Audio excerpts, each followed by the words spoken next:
오늘 우리 계속해서 사도행전 27장 봅니다. 33절부터 37절까지 있는 말씀 저희가 보도록 하죠. 사도행전 27장 33절에서 37절까지 있는 말씀입니다. 날이 새어가매 바울이 여러 사람에게 음식 먹기를 권하여 이르되 너희가 기다리고 기다리며 먹지 못하고 줄인 지가 오늘까지 열나흘인즉 음식 먹기를 권하노니 이것이 너희의 구원을 위하는 것이요 너희 중 머리카락 하나도 잃을 자가 없으리라 하고 떡을 가져다가 모든 사람 앞에서 하나님께 축사하고 떼어 먹기를 시작하매 그들도 다 안심하고 받아 먹으니 배에 있는 무리의 수는 전부 276명이더라. 아멘. 여러분은 여러분의 인생에 아주 지대한 영향을 준 사람이 있습니까? 어거스틴이나 웨슬레에게는 어머니가 있었고 주기철 목사님에게는 아버지가 있었습니다. 그리고 빌리그램에게는 아버지가 있었습니다. 주기철 목사님에게 영향을 준 분은 이기선 목사님이나 김익두 목사님 같은 분들이 계셔서 주기철 목사님에게 아주 지대한 영향을 주었다고 합니다. 혹 여러분들에게 그렇게 아주 선한 영향을 끼쳐서 평생을 살면서 여러분들이 그분들을 롤 모델로 삼거나 아니면 그렇게 살았으면 좋겠다는 생각을 하거나 혹은 그렇게 사는 사람은 아니더라도 그 삶 속에 있는 그 중심을 보고 마음에 큰 감동을 받았던 그런 사람이 혹시 있습니까? 아니면 혹시 여러분들에게 아주 안 좋은 영향을 준 사람이 혹시 있습니까?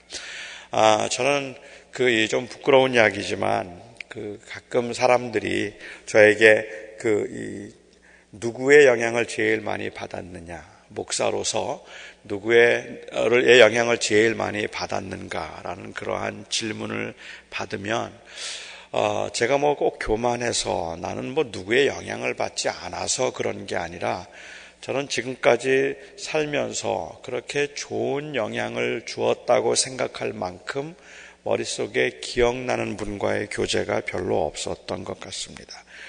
오히려 좋지 않은 영향을 준 사람들이 더 많았던 것 같아요. 그래서 나는 저렇게 목회하지 말아야지 하고 그렇게 목회하고 나는 저렇게 살지 말아야지 하면서 또 그렇게 살고 그러는 모습이긴 하지만 그렇게 좋은 영향을 준 사람이 별로 없다는 생각이 들어서 조금 아쉽습니다. 근데 제가 생각하기에는요, 저만 그런 게 아니라 많은 사람들이 이 세상을 살아가면서 좋은 영향을 받기보다는 안 좋은 영향을 더 많이 받으면서 살아가고 있는 것 같다는 생각이 듭니다. 대체로 사람들은 생각하기를 악이 선보다 훨씬 더 강하고 훨씬 더 영향력이 있다고 생각합니다. 9개의 싱싱한 사과와 1개의 썩은 사과를 같이 두면 그 9개의 싱싱한 사과 때문에 1개의 썩은 사과가 싱싱해지는 것이 아니라 그 1개의 썩은 사과로 인하여서 나머지 9개의 사과가 오히려 더 썩게 된다고 생각해요. 물론 이것은 화학적인 반응이겠지만 그냥 일반적으로 사람들이 생각하기에도 악은 그만큼 강해서 선은 절대로 악을 이길 수 없다고 생각하기 때문에 우리는 끝까지 선을 행함으로 악을 이기려고 하기보다는 오히려 그냥 악에게 동화되는 것이 어쩔 수 없이 우리도 악해져야 이 험한 세상에서 살아남을 수 있다는 생각을 사람들은 더 많이 하지 않을까 하는 생각이 듭니다. 그래서 우리는 아주 믿음이 좋고 품행이 반듯하고 그리고 하나님 정말로 사랑하는 자식이라 할지라도 그 하나님을 사랑하는 그 자식이 품행이 방정하지 못한 친구들과 어울리면 우리의 마음이 설레이면서 이제 걔네들 복받았다 이런 생각을 하기보다 오히려 우리 아들 잘못되겠구나 하는 생각을 더 많이 해서 그 어렵고 힘들고 아니면 문제가 있는 사람들을 우리 아이들이 좀 찾아가서 만나주고 또 그렇게 그들을 좀 잘 선도할 수 있기를 기대하기보다 우리는 그런 아이들과는 어울리지 않았으면 좋겠다는 생각을 더 많이 합니다. 아이들을 못 믿기 때문에 그런 것이 아니고, 물론 그 아이들이 성숙하지 않아서 그런 경우도 있습니다만은, 못 믿어서 그런 것이 아니라 사실은 이 세상이 그만큼 더 악하다고 생각하기 때문에 그런 것 같아요. 저희 교회에 조금 여러 가지로 막 방황을 하고 힘들어하던 그 고등학생이 하나 있었습니다. 굉장히 많이 힘들어하고, 그래서 마약에도 손을 대고 또 가출도 여러 번을 했던 이 여학생이 하나 있었는데, 그 여학생이 얼마나 성격이 난폭하고, 그리고 얼마나 이 힘든지, 하여튼 그 안정을 못하고 있는 그 학생이었어요. 고등학교 1학년이었는데, 제가 몇 번을 찾아가서 이제 전도를 하기도 하고, 또 그 학생과 같이 기도를 하기도 하는데, 그 장로님 딸이, 같은 나이의 딸이 있었는데, 한 번은 저를 찾아와서 그러더라고요. 우리 딸이 걔하고 친구가 좀 돼주면 어떻겠습니까? 그래요. 제가 한편으로는 굉장히 고마워서, 그래요, 그러면 참 좋겠네요, 이런 생각을 하면서도, 제가 몇 번을 상담하고 알기 때문에 걱정이 되더라고요. 저도 이거 잘못하면 그 아이도 또 괜히 이 악에 빠지지는 않아도 너무 많은 깊은 상처를 받지 않을까 하는 생각을 한 적이 있었습니다. 사실은 우리는 살아가면서 선이 그렇게 좋은 영향을 줄 수 있다고 생각하지를 않아요. 그런 영향을 주지도 않았고, 그리고 악이 그만큼 강하다고 생각하기 때문에 그렇습니다. 그런데 성경은 그렇게 말하지 않습니다. 성경은 우리가 선이 강하기 때문에 선으로 악을 이기라고 말을 하고, 악 못지않게 선도 전염성이 강할 뿐만 아니라 세상을 바꿀 수 있는 것이라고 이야기를 합니다. 성경은 말하기를 복음의 능력은 소금과 같다고 그렇게 이야기했습니다. 세상에 그만큼 영향을 줄 수 있다는 말입니다. 적은 것 같지만 얼마 되지 않는 양임에도 불구하고 확실하게 그 맛을 바꿀 수 있고 사람들에게 영향을 줄 수 있기 때문에 우리는 소금이라고 불렀습니다. 그런데 주님께서는 말씀하시기를 소금이 만일 그 맛을 잃으면 그것을 어디에다 쓰겠느냐라고 말씀하셨어요. 오히려 땅에 버리고 밟히지 않겠는가라고 주님께서 말씀을 하셨습니다.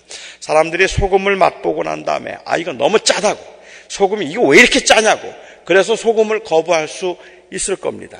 하지만 소금이 굉장히 짜기 때문에 소금을 짜서 욕할 수는 있어도 그래도 그것은 소금의 본분을 다하고 있는 것이고 그것이 세상을 바꿀 수 있을 거라고 생각합니다. 그런데 요즘은요, 소금을 보고 소금이 너무 짜서 욕을 하고 있는 것이 아니라 이 소금통에 설탕이 들어있어서 소금인 줄 알고 먹었다가 소금이 아니라서 욕을 하고 있는 겁니다. 세상 사람들이 교회를 욕하고 있는 건 교회가 짜서 욕하는 거 아닙니다. 믿는 사람들이 너무 선하기 때문에 그 선한 영향력에 대한 두려움 때문에 교회를 욕하고 있는 것이 아닙니다. 아마 초대교회는 그랬던 것 같아요. 초대교회 사람들은 예수 믿는 사람들을 보면서 죄책감을 느끼기도 하고 예수 믿는 사람들의 삶의 형태를 보면서 한편으로는 이상하다는 생각을 하기도 하고 너무 짜, 저렇게 별나게 살 이유가 뭐가 있을까라는 생각을 하면서 두려웠지만 엄청난 영향을 받았다면 저렇게 사는 게 맞을 거야 라는 생각을 그들의 마음속에 불러일으킬 수 있어서 그런 위기감을 조성했다면 현대 교회를 보면서는 아무리 화려하게 교회를 지어 놓아도 아무리 많은 사람들이 교회에 모여도 대부분의 사람들은 말하기를 저거 소금인 줄 알았는데 설탕이네 라고 이야기를 해요. 그러니까 맛이 없다는 거예요. 짜지 않아서 욕을 먹고 있다고 A.W. 토우서는 말하기를, 현대 기독교에 대해서 말하기를, 현대 기독교는 약이라도 효험이 없고 독이라도 해롭지 않다라고 했습니다. 약이라도 유익하지 않고 독이라도 해롭지 않다. 왜 그럴까요? 물탄 포도주 같기 때문에 그렇습니다. 이 약이라고 하는 것이 확실하게 효력을 발휘하거나 독이면 차라리 사람에게 아주 해로울 텐데 기독교는 세상에서 약이라고 말해도 독이라고 말해도 아무런 영향을 줄 수 없는 그러한 기독교가 되었다 하는 의미에서 도서는 말하기를 약이라도 유익하지 않고 독이라도 해롭지 않은 기독교라는 이야기를 했던 것 같습니다. 믿어서 달라진 게 없다는 말입니다. 그런데 성경은 이미 말씀드렸던 것처럼 선이 강하다고 말하고 그 영향력은 엄청나고 지대한 것이라고 말하고 있습니다. 노르웨이의 루터교 감독이었던 버그레이라고 하는 분은 이 독일군에 의해서 포로 수용소에 갇혔고 포로 수용소에 갇혀 있는 6개월 동안에 자그마치 간수를 11번을 바꾸어야 했습니다. 6개월 동안에 11번의 간수를 바꾸었던 이유는 그를 지키던 그 간수들이 자꾸 변했기 때문입니다. 자꾸만 그 버그레이의 그 이 선함에 의해서 그리고 그의 너그러움과 그 고난 중에도 그가 보여주는 그러한 그의 너그러움 때문에 간수들이 자꾸 감동과 감화를 받아서 나치에서는 이 독일군들은 그 간수를 11번을 바꾸어야 했다고 했습니다. 그 정도라면 상당한 영향력이라고 저는 생각합니다. 모두가 다 힘들었던 고난의 현장에서 모두가 다 어떻게 할 바를 알지 못하고 힘들었던 그 고난의 현장에서 사도 바울이 어떻게 그들에게 영향을 주고 있는지, 어떻게 사람들에게 그 어떤 그 큰 영향과 그리고 또한 그 감동을 주고 있는지 저는 오늘 한번 생각해 보았으면 좋겠습니다. 그 배에는 276명이 타고 있었습니다. 우리는 정확하게 어떤 사람들이 몇 명이 타고 있었는지는 우리가 알 수 없지만 우리가 알고 있는 바 적어도 그 배에는 그 배의 선주가 타고 있었고 그 배의 선장이 타고 있었고 백부장이 있었고 그리고 군인들이 있었고 선원들이 있었고 죄인들이 있었습니다. 승객들도 있었는지 잘 모르겠어요. 하지만 그 배에는 승객도 있었겠죠. 그 배를 구하기가 어려웠던 시절에 그 로마로 가고자 하는 승객도 아마 있었을 거라고 생각합니다. 그 안에는 지도자들이 이미 있었습니다. 선주도 지도자이고 선장도 지도자이고 백부장도 지도자입니다. 자기 수하에 있는 군인들을 거느리고 자기 수하에 있는 선원들을 거느리고 그리고 그 배를 소유하고 있었던 사람들이 가지고 있는 그 권력과 영향력이라고 하는 것은 막강한 것이었습니다. 그런데 바울은 누구입니까? 바울은 죄수입니다. 바울은 지금 끌려가고 있는 로마에서 재판을 받기 위해서 끌려가는 죄수입니다. 저는 바울이 그때 죄수이기 때문에 사슬로 매여 있었는지 실제로 체인으로 감고 있었는지 발목에 혹은 손에 수갑을 차고 있었는지 그건 제가 잘 모르겠어요. 그 당시에 그렇게 했는지 그건 잘 모르겠지만 분명한 것은 사람들의 감시를 받으면서 그곳에서 제한된 삶을 살아야 했던 죄수일 뿐만 아니라 그 주변 그 배에 타고 있던 모든 사람들이 선원들과 군인들 또 그곳에 있던 많은 사람들이 그 바울과 그 일행들을 보면서 가장 사람 취급하지 않고 가장 무시하고 그리고 가장 비난을 받을 수 있었던 사람들, 가장 사람들이 경계했던 사람들이 바로 이 바울과 그의 일행이었다는 말입니다. 그 바울을 보면서 사람들은 아마도 다 욕을 했을 겁니다. 저렇게 이 재판을 받으러 가는 죄수 아니에요. 저 죄수 저것들을 어떻게 이 배에 우리가 같이 탔는가라고 말할 수도 있지 않을까 하는 생각이 들어요.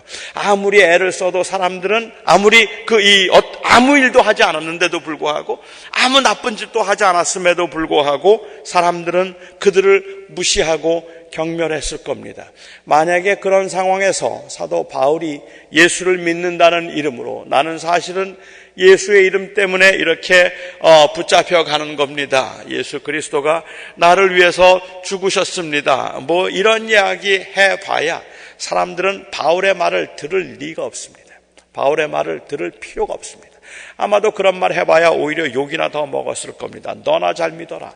예수 믿는다면서 하나님 믿는다면서 무슨 하나님 믿는 사람이 그래 넌 그렇게 밖에는 살지 못하느냐고 아마도 말하고 그런 비난을 받아야 했을런지도 모르겠다고 생각합니다. 실제로 바울이 그 많은 경험과 그리고 그가 받았던 계시와 하나님의 인도하심이 있어서 그래도 그를 비교적 의지하고 전부터 알고 있었기 때문에 그래도 비교적 그를 어느 정도는 존경하고 신뢰하고 있었던 백부장을 찾아가서 그 백부장에게 지금 여기에서 머무는 것이 좋겠으니까 우리 항의하지 말자고 말했을 그때에도 사람들은 바울의 말을 철저하게 무시했습니다. 아무도 바울의 말을 듣지 않았습니다. 다들 선주의 말을 들었고 선장의 말을 들었습니다. 그러니까 14일간의 그 풍랑이 시작되기 전에 그 배의 실제적인 지도자는 백부장과 선주와 선장이었다고 말하면 틀리지 않을 거라고 생각합니다. 그 상황에서는 그냥 바울은 뭐가 미쳐서 그래서 자기의 모든 좋은 여건들을 다 포기하고 지금 재판을 받고 있는 그냥 미친 사람 정도였다고 생각합니다. 아마 그래서 바울은 나서지도 못하고 어디서 이렇게 막 자기를 드러내지도 못하고 그 일행들과 함께 조용히 한 구석에 있어야 했던 사람이었을 것 같습니다. 모두가 다 불안한 상태에서 드디어 풍랑이 일기 시작하고 그 14일간의 그 말할 수 없는 죽음의 위기를 경험하고 있던 그때에 사도 바울은 이제 그 사람들 앞에 다시 나타나는 것을 볼 수 있습니다. 물론 그 전에 바울은 아무 걱정하지 말라고 이 배에 있는 사람이 죽지 않고 다 한 섬에 이르게 될 것이라는 말로 그 백성들을 위로해서 주목을 받기 시작했지만 실제로 바울이 결정적인 역할을 하기 시작하는 것은 14일의 풍랑이 끝나고 저는 오늘쯤이 아닐까 하는 생각을 좀 해보았습니다. 사도 바울은 저는 한번 이것을 한번 상상해 보았어요.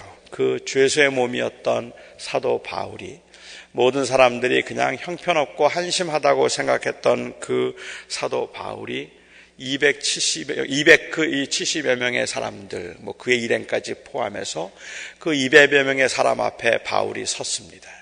그리고는 그 바울이 그들에게 서서 말하기를 지난 14일 동안 여러분 아무것도 먹지 못하고 정말 고생 많이 했습니다. 지난 14일 동안 그냥 그렇게 줄이면서 살았는데 이제 하나님께서 우리를 지켜주시고 살려주신다고 말씀하셨습니다. 그러니 이제 날이 새면 우리가 그 섬에 정박하게 될 것이니 이제 우리 음식을 먹읍시다 라고 그렇게 이야기를 합니다. 비축해 놓았던 음식들, 사람들은 혹이라도 조금 더 이 고난이 길어질까 싶어서 그래서 두려워하면서 모아놓았던 그 식량들을 사도 바울이 우리 이것을 먹자라고 그렇게 이야기를 하고 있는 것입니다. 그리고 바울은 이 사람들 앞에서 그 자기가 떡을 가져오게 해서 그 떡을 먹고 그리고 이 축사하고 먹었다고 했는데 저는 오늘 누가가 조금 의도적으로 이 말씀을 그렇게 기록했다는 생각을 좀 했습니다. 누가는 이렇게 기록합니다. 떡을 가져다가 모든 사람 앞에서 하나님께 축사하고 떼어 먹기를 시작하매 그들도 다 안심하고 받아 먹었더라. 바람은 여전히 불고 있는데 이제 신랄 같은 희망이 하나 생겨서 물길이 수심이 점점 얕아지고 있기 때문에 육지가 가까웠다는 것은 알고 날이 새고 난 다음에 이제 모든 것들이 다 밝혀지겠지만 그 누가가 이런 그 절박한 상황과 모두가 다 지쳐 있고 모두가 다 고난 가운데 있는 이 상황에서 바울이 누가가 기록하기를 바울이 모든 사람 앞에서 떡을 가져오라 하고 난 후에 모든 사람 앞에서 축사하고 떡을 먹었다. 그러면 그 다른 사람들도 모두 다 안심하여 떡을 받아 먹었더라라고 이야기하고 있습니다. 저는 이 모든 사람 앞에서라는 말을 좀 주목해 보고 싶습니다. 누가가 이 모든 사람 앞에서라고 이렇게 말을 한 것은 지금 바울이 모든 사람들 앞에서 기도할 수 있는 상황이 아니었단 말입니다. 그가 처한 상황은 어찌 생각하면 아마 14일 전에 그가 그렇게 기도를 했더라면 욕먹었을 겁니다. 누가 같이 기도하겠습니까? 하지만 지금 14일의 그 풍랑 끝에 바울이 보여주고 있는 그 여유와 그 담대함, 그리고 바울이 보여주고 있는 그 믿음의 확신을 가지고 불안에 떨고 있는 사람들을 인도해 가고 있는 모습을 우리가 볼 수 있습니다. 14일 전에는 그 배에 지도자들은, 그리고 배에 영향을 줄 수 있는 사람들이 백부장이었고 또한 선주였고 선장이었다면, 그 고난의 시간이 지나고 14일 후에 바울은 자연스럽게 마치 그 배에 있는 모든 사람들의 지도자인 것처럼 그 사람들 앞에 서서 감히 강론을, 아니 그들을 위로할 수 있게 되었는데, 저는 바울이 지금 하고 있는 이 일이 의도적인 전도 행위라고 생각했습니다. 제가 생각하는 것은 모든 사람 앞에서 그가 축사를 하고 내가 믿는 내 하나님이 나에게 하신 것을, 내게 그렇게 말씀하신 그 하나님을 나는 믿습니다라고 그렇게 고백하고 있는 것입니다. 이 상황이 바울에게는 확실하게 그의 신앙을 보여줄 수 있는 상황이었습니다. 저는 이들이 얼마나 그때 그 상황에서 바울의 말을 믿고 예수를 영접한 사람들이 몇 명이나 되었는지는 우리가 알 수 없지만, 분명한 것은 바울의 바로 그러한 그 영향력 때문에 그 이후에 멜리데라는 섬에서 석 달 동안 276명이 함께 사는 동안에 그들은 바울에게 틀림없이 아주 지대한 영향을 받았을 것이라고 확신합니다. 어려운 환경에서도 사도 바울은 그가 하나님의 사람인 것을 잊을 수 없었습니다. 그는 그 고난 중에도 하나님을 더욱 바라볼 뿐만 아니라 하나님을 증거하고 싶은, 그가 만나고 그에게 나타나시고 그의 삶을 인도하셨던 그 하나님을 증거하고 싶었던, 그는 그토록 하나님의 사람이었습니다. 비록 죄수의 모습으로, 죄수로 끌려가고 있는 상황이었지만 그럼에도 불구하고 그에게 하나님을 믿는 것이 어떤 의미인지, 어쩌면 그냥 아주 정상적인 상황에서는 바울이 뭐라고 말을 해도 그냥 죄수일 뿐이었던 그가 14일간의 그 고난과 환난과 그 엄청난 풍랑 가운데서 그 바울은 드디어 그리스도를 드러낼 수 있게 되었다는 말입니다. 그는 그 상황에서도 그리스도를 드러낼 수 있고, 그리고 그리스도를 나타내기를 원하는 하나님의 사람들이었습니다. 위기의 상황을 우리가 하나님의 사람임을 드러낼 수 있는 기회로 우리가 삼을 수 있을까? 저는 감히 여러분들에게 의도된 행동을 하라고 말씀드리고 싶지 않습니다. 고난의 현장에 있기는 하지만 여러분 전도하세요. 여러분 그 가게에 찾아오는 사람들, 힘든 사람들이 있지만 그 사람들에게 예수 전하세요. 그게 바로 우리가 마땅히 해야 할 일일 것이고 그리스도를 드러내는 그러한 좋은 기회입니다.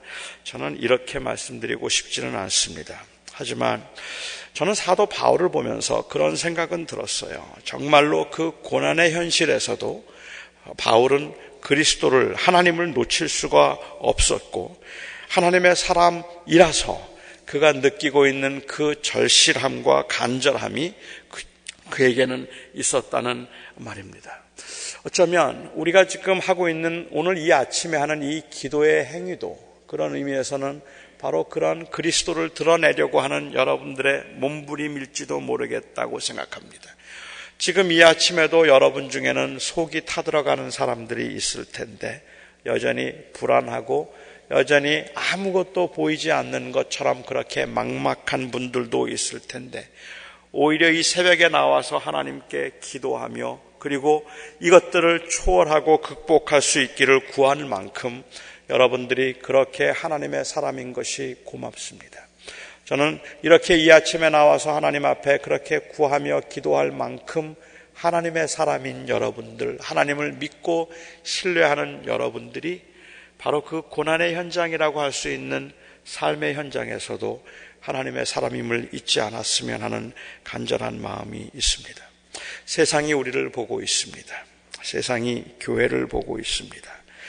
이제 예수 그리스도의 살아계심과 그의 주되심을 고백했던 우리들이 이 위기의 상황에서 우리는 예수님을 바라보고 하나님을 바라보는 것도 귀한데, 저는 오늘 여러분들에게 감히 사람들을 좀 의식합시다라는 말을 하고 싶습니다. 우리를 바라보는 사람들을 생각합시다. 지금 우리를 지켜보고 있는 사람들을 의식합시다. 모두가 다 힘이 들어서 정신이 없고 나만 힘든 것이 아니라 내 이웃도, 내 주변도, 내 옆에 있는 사람도 다 힘들어서 모두 다 한숨을 쉬고 모두 다 불안해하고 모두 다 못 견디하는 이 상황에서 사람들이 그 고통스러워하는 사람들이, 하나님을 알지 못하는 사람들이 하나님을 바라볼 수가 없어서 사람을 보고 있다는 말입니다. 저는 저희를 보고 있다고 생각합니다. 저와 여러분을 보고 있다면 이제 우리가 그 사람들을 의식해야 할 것입니다. 내가 죽게 되었는데 남들의 시선이 뭐가 중요하냐고, 남들이 어떻게 생각하든 지금 내 코가 석자인데 남의 입장 생각하게 되었느냐고 그렇게 말할 수 없을 만큼 그토록 우리는 하나님의 사람이 아닙니까? 그래, 우리가 죽자, 우리가 참자, 우리가 양보하자, 그래, 다 잃어버리는 것 같다고 하더라도 그래도 우리가 참자, 우리가 기다리자. 위기의 상황에서도 힘들어 원망을 하면서도 주님의 이름이 걱정이 되고 교회가 걱정이 되고 예수를 부인하려고 하는 이 세상을 심히 걱정스러워하는 우리는 그토록 그리스도인일 수밖에 없는 겁니다. 내가 힘들고 내가 어려워서 다 모르겠다고 말하면서도 나 이제 하나님 그런 거 몰라, 나 하나님 그런 거 이제 진짜 생각하기도 싫어 라고 그렇게 말하면서도 누가 예수에 대해서 욕을 하는 것을 보면은 참을 수가 없어서 쫓아가서 당신이 뭘 아느냐고 말하고 싶을 만큼 우리 안에 살아있는 그 충동이 우리 안에 있지 않느냐는 말이에요. 우리는 그토록 하나님의 사람들이라는 말입니다. 교회를 욕하는데도, 교회를 비난하고 이 교회 이러면 안 된다고 내 입에서 수도 없이 그런 말들이 쏟아져 나옴에도 불구하고, 교회가 왜 그러느냐고 그렇게 말을 함에도 불구하고, 누군가 교회를 욕하는 소리를 들어보면, 누군가 교회에 대해서 막 비난하고 예수 믿는 예수쟁이들 전부 다 위선자라는 그러한 말을 들을 때는 가슴이 메어서 집에 돌아와서 그냥 가슴을 치면서 울고 싶거나 아니면 그 사람을 찾아가서 당신이 뭔데 그런 말을 하느냐고 따져라고 보고라도 싶을 만큼 우리는 그토록 하나님의 사람들이 아니냐는 말입니다. 지금 이런 위기의 상황에서 저는 많은 사람들이 우리를 바라보고 있다고 생각합니다. 그렇게 바라보는 그 사람들을 우리는 의식할 수 있어야 할 것 같습니다. 제가 믿는 바, 저는 선이 강하다고 생각합니다. 저는 그 영향력은 우리가 생각하는 것을 보다, 우리가 상상하는 것보다 훨씬 더 크다고 생각합니다. 여러분들의 그 현장에서 모두가 다 힘들어하고 있는 그러한 상황에서 혹 그 예수쟁이들 하고 말했던 그 사람들이 그 동일한 고난 가운데 여러분들을 보면서, 그런데 예수 믿으면 정말 그렇게 마음이 편해요? 한번 물어볼 수 있다면 어떨까요? 근데 예수 믿으면 정말 괜찮아요?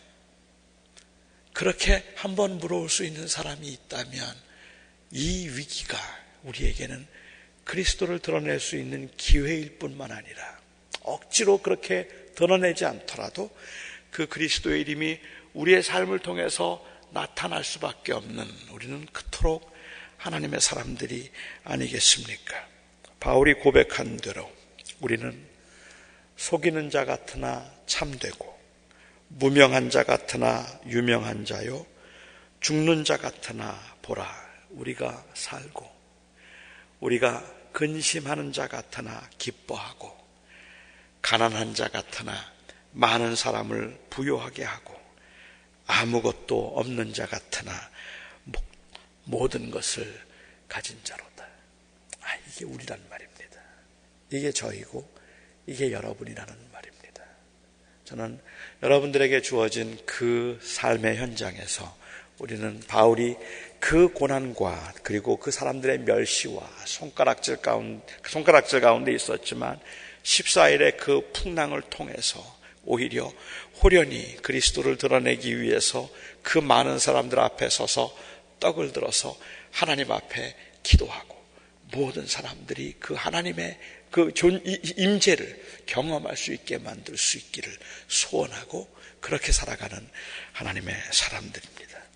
죽음이 확정된 병상에서조차도 힘든 투병 중에도 우리는 그 하나님을 놓을 수 없는 그토록 하나님의 사람들이고 우리는 그럼에도 우리는 어느 때는 하나님 앞에 너무 섭섭하고 하나님 앞에 하나님을 너무 원망하고 그리고 하나님을 그렇게 어떨 때는 정말 이 하나님 앞에서 마음속에 많은 불만이 가지고 있는데도 그런데도 어떤 사람이 저를 찾아와서 당신이 믿는 하나님을 나도 믿고 싶습니다라는 그 말 한마디를 들으면 그냥 그 순간에 갑자기 막 가슴이 뛰는 그런 하나님의 사람들일 수밖에 없는 것이 저희들이라고 생각합니다. 우리는 그토록 주님을 사랑하는 사람들입니다.